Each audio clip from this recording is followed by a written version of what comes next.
परम आदरणीय श्रोतागण, सादर नमन। आशा करता हूँ आप स्वस्थ एवं प्रसन्न मुद्रा में होंगे। आज आपके समक्ष प्रस्तुत है श्रीमद् भागवत महापुराण तृतीय स्कंध प्रथमो अध्याय, जिसमें उद्धव और विदुर की भेंट का पुण्य प्रसंग वर्णित है। ओम तत्सत। श्री गणेशाय नमः। सच्चिदानंद रूपाय विश्वोत्पत्त्यादिहेतवे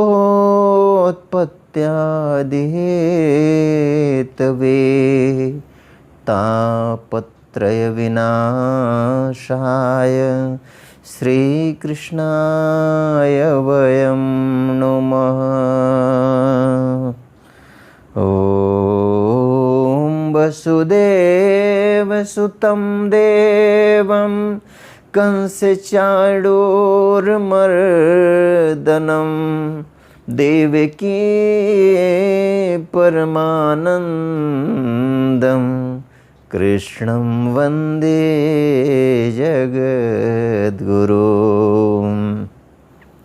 नारायणं नमस्कृत्य नरं चैव नरोत्तमं देवीं सरस्वतीं व्यासं ततो जयमुदीरयेत्।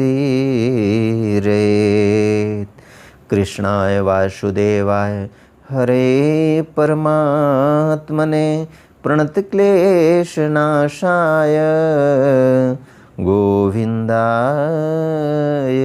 नमो नमः। श्री सुखदेव जी ने कहा, परीक्षित, जो बात तुमने पूछी है वही पूर्व काल में अपने सुख समृद्धि से पूर्ण घर को छोड़कर वन में गए हुए विदुर जी ने भगवान मैत्रेय से पूछे थे।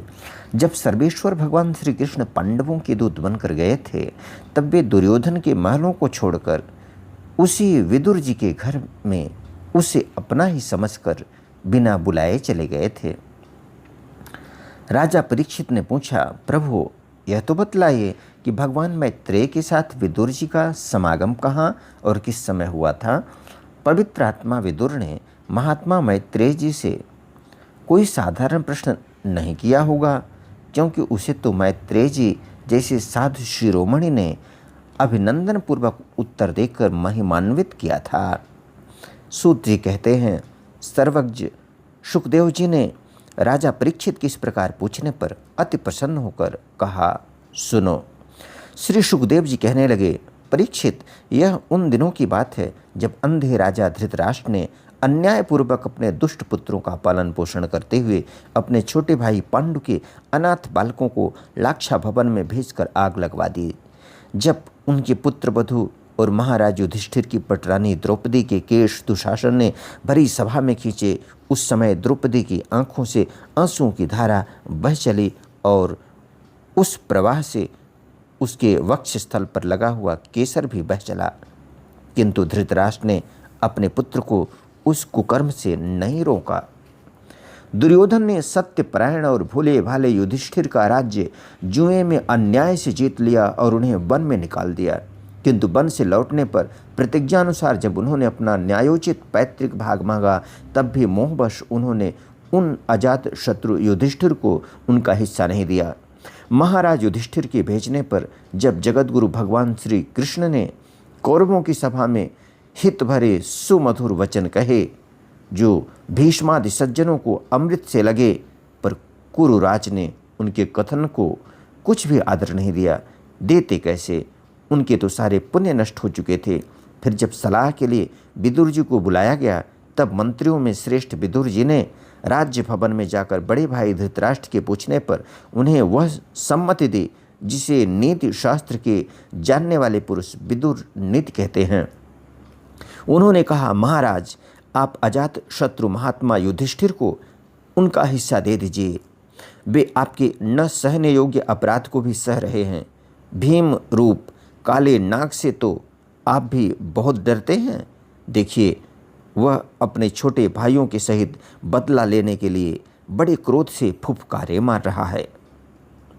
आपको पता नहीं, भगवान श्री कृष्ण ने पांडवों को अपना लिया है। वे यदुवीरों के आराध्य देव इस समय अपनी राजधानी द्वारकापुरी में विराजमान हैं। उन्होंने पृथ्वी के सभी बड़े बड़े राजाओं को अपने अधीन कर लिया है तथा ब्राह्मण और देवता भी उन्हीं के पक्ष में हैं, जिसे आप पुत्र मानकर पाल रहे हैं तथा जिसके हाँ में हाँ मिलाते जा रहे हैं। उस दुर्योधन के रूप में तो मूर्तिमान दोष ही आपके घर में घुसा बैठा है। यह तो साक्षात भगवान श्री कृष्ण से द्वेष करने वाला है। इसी के कारण आप भगवान श्री कृष्ण से विमुख होकर श्रीहीन हो रहे हैं। अतएव यदि आप अपने कुल की कुशल चाहते हैं तो उस दुष्ट को तुरंत ही त्याग दीजिए। विदुर जी का ऐसा सुंदर स्वभाव था कि साधुजन भी उसे प्राप्त करने की इच्छा करते हैं, किंतु उनकी यह बात सुनते ही कर्ण, दुशासन और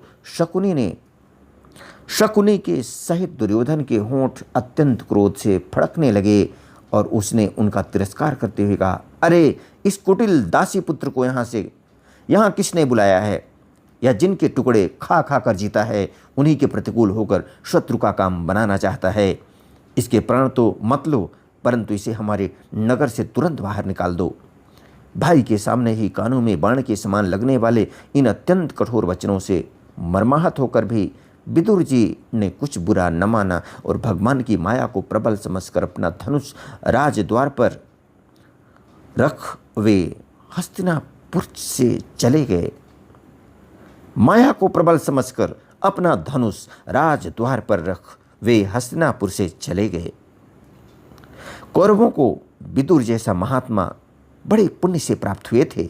वे हस्तिनापुर से चलकर पुण्य करने की इच्छा से भूमंडल में तीर्थ पाद भगवान के क्षेत्रों में विचरने लगे, जहाँ श्रीहरि, ब्रह्मा, रुद्र, अनंत आदि अनेकों मूर्तियों के रूप में विराजमान हैं। जहाँ जहाँ भगवान की प्रतिमाओं से सुशोभित तीर्थ स्थान, नगर, पवित्र वन, पर्वत, निकुंज और निर्मल जल से भरे हुए नदी, सरोवर आदि थे, उन सभी स्थानों में वे अकेले ही विचरते रहे। वे अवधूत वेश में स्वच्छंदतापूर्वक पृथ्वी पर विचरते थे, जिससे आत्मीयजन उन्हें पहचान न सकें। वे शरीर को सजाते न थे, पवित्र और साधारण भोजन करते, शुद्ध वृत्ति से जीवन निर्वाह करते, प्रत्येक तीर्थ में स्नान करते, जमीन पर सोते और भगवान को प्रसन्न करने वाले व्रतों का पालन करते रहते थे। इस प्रकार भारतवर्ष में ही विचरते विचरते जब तक वे प्रभास क्षेत्र में पहुँचे, तब तक भगवान श्री कृष्ण की सहायता से महाराज युधिष्ठिर पृथ्वी का एक छत्र अखंड राज्य करने लगे थे। वहाँ उन्होंने अपने कौरव बंधुओं के विनाश का समाचार सुना, जो आपस की कलह के कारण परस्पर लड़ भिड़ कर उसी प्रकार नष्ट हो गए थे, जैसे अपने ही रगड़ से उत्पन्न हुई आग से बांसों का सारा जंगल जलकर खाक हो जाता है। यह सुनकर वे शोक करते हुए चुपचाप सरस्वती के तीर पर आए। यहाँ उन्होंने मित्र, उष्णा, मनु, पृथु, अग्नि, असित, वायु, सुदास, गौ, गुह और श्राद्ध देव के नामों से प्रसिद्ध 11 तीर्थों का सेवन किया। इनके सिवा पृथ्वी में ब्राह्मण और देवताओं के स्थापित किए हुए जो भगवान विष्णु के और भी अनेकों मंदिर थे, जिनके शिखरों पर भगवान के प्रधान आयुध चक्र के चिन्ह थे और जिनके दर्शन मात्र से श्री कृष्ण का स्मरण हो जाता था, जिनके दर्शन मात्र से श्री कृष्ण का स्मरण हो आता था, उनका भी सेवन किया। वहाँ से चलकर वे धन धान्य पूर्ण सौराष्ट्र, सौवीर, मत्स्य और कुरुजांगल आदि देशों में होते हुए जब कुछ दिनों में यमुना तट पर पहुँचे, तब वहाँ उन्होंने परम भागवत उद्धव जी का दर्शन किया। वे भगवान श्री कृष्ण के प्रख्यात सेवक और अत्यंत शांत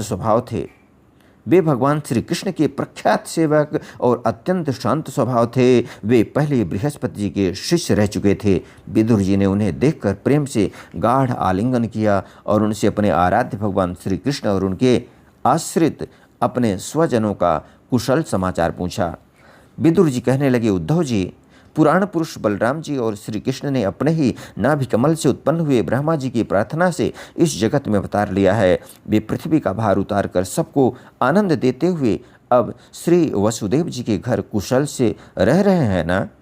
प्रियवर, हम कुरुवंशियों के परम सुहृद और पूज्य वसुदेव जी जो पिता के समान उदारतापूर्वक अपनी कुंती आदि बहनों को उनके स्वामियों का संतोष कराते हुए उनकी सभी मनचाही वस्तुएं देते आए हैं, आनंद पूर्वक है ना।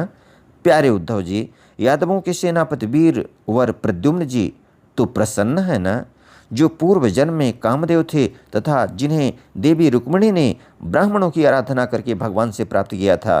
सात्वत वृष्ण भोज और दासार्ह वंशी यादवों के अधिपति महाराज उग्रसेन तो सुख से है ना, जिन्होंने राज्य पाने की आशा का सर्वथा परित्याग कर दिया था, किंतु कमल नयन भगवान श्री कृष्ण ने जिन्हें फिर से राज सिंहासन पर बिठाया। सौम्य अपने पिता श्री कृष्ण के समान समस्त रथियों में अग्रगण्य श्री कृष्ण तनय सांब सकुशल तो है ना। ये पहले पार्वती जी के द्वारा गर्भ में धारण किए हुए स्वामी कार्तिक हैं। अनेकों व्रत करके जाम्बवती ने इन्हें जन्म दिया था। जिन्होंने अर्जुन से रहस्य युक्त धनुर्विद्या की शिक्षा पाई है, वे सात्यकी तो कुशल पूर्वक हैं। वे भगवान श्री कृष्ण की सेवा से अनायास ही भगवत जनों की उस महान स्थिति पर पहुंच गए थे जो बड़े बड़े योगियों को भी दुर्लभ है। भगवान के शरणागत निर्मल भक्त बुद्धिमान अक्रूर जी भी प्रसन्न है ना, जो श्री कृष्ण के चरण चिन्हों से अंकित ब्रज के मार्ग की रज में प्रेम से अधीर होकर लौटने लगे थे। भोजवंशी देवक की पुत्री देवकी जी अच्छी तरह है ना, जो देव माता अदिति के समान ही साक्षात विष्णु भगवान की माता हैं। जैसे वेदत्रय यज्ञ विस्तार रूप अर्थ को अपने मंत्रों में धारण किए रहती है, उसी प्रकार उन्होंने भगवान श्री कृष्ण को अपने गर्भ में धारण किया था। आप भक्तजनों की कामनाएं पूर्ण करने वाले भगवान अनिरुद्ध जी सुखपूर्वक है ना, जिन्हें शास्त्र वेदों के आदि कारण और अंतःकरण चतुष्टय के चौथे अंश मन के अधिष्ठाता बतलाते हैं। सौम्य स्वभाव उद्धव जी अपने हृदयेश्वर भगवान श्री कृष्ण का अनन्य भाव से अनुसरण करने वाले, जो हृदयिक सत्यभामा नंदन चारुदेशन और गद आदि अन्य भगवान के पुत्र हैं, वे सब भी कुशल पूर्वक है ना। महाराज युधिष्ठिर अपनी अर्जुन और श्री कृष्ण रूप दोनों भुजाओं की सहायता से धर्म मर्यादा का न्यायपूर्वक पालन करते हैं ना। मैं दानव की बनाई हुई सभा में इनके राज्य वैभव और दबदबे को देखकर दुर्योधन को बड़ा डाह हुआ था। अपराधियों के प्रति अत्यंत असहिष्णु भीमसेन ने सर्प के समान दीर्घकालीन क्रोध को छोड़ दिया है क्या। जब वे गदा युद्ध में तरह तरह के पैंतरे बदलते थे, तब उनके पैरों की धमक से धरती डोलने लगती थी। जिनके बाणों के जाल से छिपकर किरात वेशधारी अतएव किसी की पहचान में न आने वाले भगवान शंकर प्रसन्न हो गए थे, वे रथी और यूथपतियों का सुयश बढ़ाने वाले गांडीवधारी अर्जुन तो प्रसन्न है ना। अब तो उनके सभी शत्रु शांत हो चुके हैं। अब तो उनके सभी शत्रु शांत हो चुके होंगे। पलक जिस प्रकार नेत्रों की रक्षा करते हैं, उसी प्रकार कुंती के पुत्र युधिष्ठिरादि जिनकी सर्वदा संभाल रखते हैं, और कुंती ही जिनका लालन पालन किया है और कुंती ने ही जिनका लालन पालन किया है, वे माद्री के यमज पुत्र नकुल सहदेव कुशल से तो है ना। उन्होंने युद्ध में शत्रु से अपना राज्य उसी प्रकार छीन लिया जैसे दो गरुण इंद्र के मुख से अमृत निकाल लाएं। अहो बेचारी कुंती, जो राजर्षि श्रेष्ठ पांडु के वियोग में मृत प्रायसी होकर भी इन बालकों के लिए ही प्राण धारण किए हुए हैं। रथियों में श्रेष्ठ महाराज पांडु ऐसे अनुपम वीर थे कि उन्होंने केवल एक धनुष लेकर ही अकेले चारों दिशाओं को जीत लिया था। सौम्य स्वभाव उद्धव जी, मुझे तो अधः पतन की ओर जाने वाले उन धृतराष्ट्र के लिए बार बार शोक होता है, जिन्होंने पांडवों के रूप में अपने परलोकवासी भाई पांडु से ही द्रोह किया तथा अपने पुत्रों की हाँ में हाँ मिलाकर अपने हित चिंतक मुझको भी नगर से निकलवा दिया। किंतु भाई, मुझे इसका कुछ भी खेद अथवा आश्चर्य नहीं है। जगत विधाता भगवान श्री कृष्ण ही मनुष्यों की सी लीलाएं करके लोगों की मनोवृत्तियों को भ्रमित कर देते हैं। मैं तो उन्हीं की कृपा से उनकी महिमा को देखता हुआ दूसरों की दृष्टि से दूर रहकर सानंद विचर रहा हूँ। यद्यपि कौरवों ने उनके बहुत से अपराध किए, फिर भी भगवान ने उनकी इसीलिए उपेक्षा कर दी थी कि वे उनके साथ उन दुष्ट राजाओं को भी मारकर अपने शरणागतों का दुख दूर करना चाहते थे। जो धन, विद्या और जाति के मद से अंधे होकर कुमार्गगामी हो रहे थे और बार बार अपनी सेनाओं से पृथ्वी को कंपा रहे थे।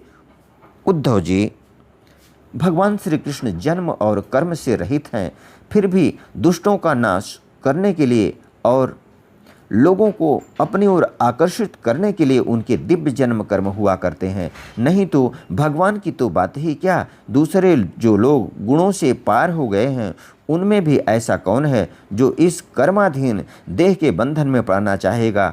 अतः मित्र, जिन्होंने अजन्मा होकर भी अपनी शरण में आए हुए समस्त लोकपाल और आज्ञाकारी भक्तों का प्रिय करने के लिए यदुकुल में जन्म लिया है, उन पवित्र कीर्ति श्री हरि की बातें सुनाओ। इति श्रीमद्भागवते महापुराणे पारमहंस्यां संहितायां तृतीय स्कंधे विदुरोद्धव संवादे प्रथमो अध्यायः। बोलो वृंदावन बिहारी लाल की जय। यदक्षर पदभ्रष्टं मात्राहीनं च यद् भवेत् तत्सर्वं क्षम्यतां देव प्रसीद परमेश्वर। वीडियो देखने के लिए धन्यवाद एवं आभार। जय हिंद, जय जगत। आपका जीवन मंगलमय हो।